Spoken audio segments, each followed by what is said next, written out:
Hey guys, welcome to the place to be if you want the dirt, the scoop, the warts and all rundown of some of the best and worst movies ever to grace our screens. Now, as a film critic, I attempt to poke holes and savage the writhing corpse of lacklustre films, but also to laud and give rightful adulation to strong, creative and impactful filmmaking in all of its spectacular and glorious splendour. So kick back and enjoy the fruits of my labour and indulge me as I share my humble opinions on each piece of fresh chum of a film that I get to sink my teeth into. So the film's premise is simple enough. When a killer injects a lady called Iris with a paralytic agent, she must run, fight and hide before her body completely shuts down. And then we have the cat and mouse game of hunter versus hunted in this taut thriller. This one is a crafty idea for a thriller in that how do you escape a killer when you're paralysed? It's a tricky one, hey? And one the main lead in this film slowly realises as the tension starts to ramp up in this ensuing hunt. Don't Move gets a reasonable amount of mileage out of its self-imposed limitations, i.e. a basic storyline, and ends up being a decent thriller that will get the blood pumping. Look, it certainly isn't the best thriller you're ever going to see, but it does what it says on the tin. And sure, it's about a suicidal woman regaining her will to live and then a psycho killer who wants his pound of flesh. But there are a few moments where you will be contemplating what you would do in a similar scenario, such as the under the couch scene.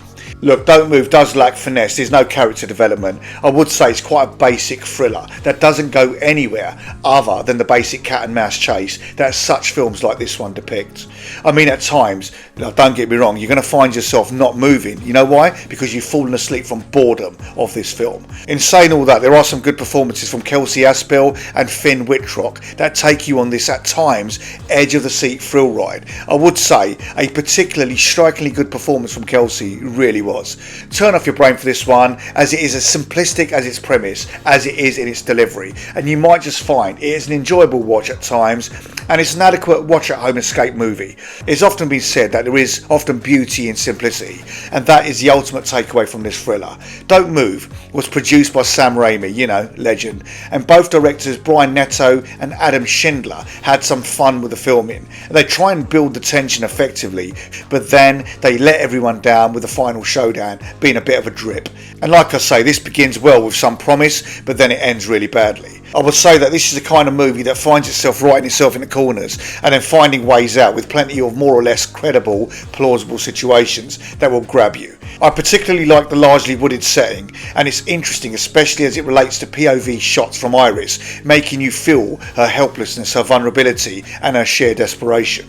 Then on the flip side, I can't help but groan at the dumbness displayed, as it was all too frequently in movies such as these, with decision making of people and the illogical moments in this film that will have you gnawing your own hand, such as, what is the killer's plan half of the time? What is his intention? Why is every potential rescuer so stupid with their dilatory actions? Why oh why waste so much time only to get the shit kicked out of you, and where you meet your grisly death by being so bloody goofy?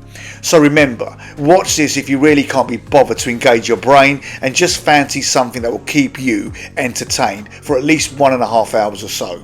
Don't Move is a mildly entertaining thriller with its all too familiar premise, and then further defined by tense moments and a high stakes chase, but it will fade into oblivion once you have watched it, and you will not watch this again. It will just not snare anyone's attention with anything that stands out for it to justify this. Don't Move keeps it simple and occasionally substituting depth for adrenaline, but it does enough to justify its existence. It also suffers from a bad score, which does not enable it to craft the kind of tense mood necessary for such a thriller like this to work. Then, there are a few minor flaws, such as when Iris shoots at the boat and it starts sinking with the holes shown as the size of a dollar coin, but then when the gun in question was a 9mm handgun and would have only made tiny holes, not nearly as big as the ones shown in the film, and so the upshot is the boat would have therefore leaked very, very slowly. But hey, I don't suppose we could have waited for 7 hours watching a boat slowly fill with water, so I get it, to keep it realistic too, but hey, I'm just saying. At other times there are moments that should be suspenseful or tense, but are then undermined by implausible choices, poor dialogue and just no depth, thus leaving the viewers questioning the motivations and reactions of key characters. And as a consequence, the end result is a film film with potential that ultimately feels disconnected. In saying all of that, this movie killed a couple of hours for me, and despite me suspending disbelief and any logical thinking at times, it was adequate enough given the limited material that everyone was working with here. I did enjoy the full arc, the obvious arc of Kelsey playing a grieving mother who feels trapped by the world following the death of her son, and then when engaged in a battle for survival, her sheer determination for being able to live again when imminent death has become a real reality. So I did like that entire arc.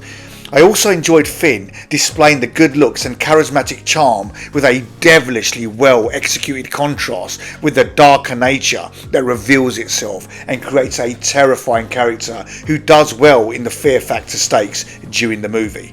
Now finally, what it lacks in originality, it more than makes up for its craft, its acting and tension filled moments and delivery, so it's not all bad. It is a basic and fun watch, and so don't expect too much other than a simple plot and some okay moments strewn throughout. Let me know your thoughts. Listen, hope you enjoyed the video. Don't forget to subscribe and to like, and I'll definitely be back for the next one. Cheers, see you in a bit.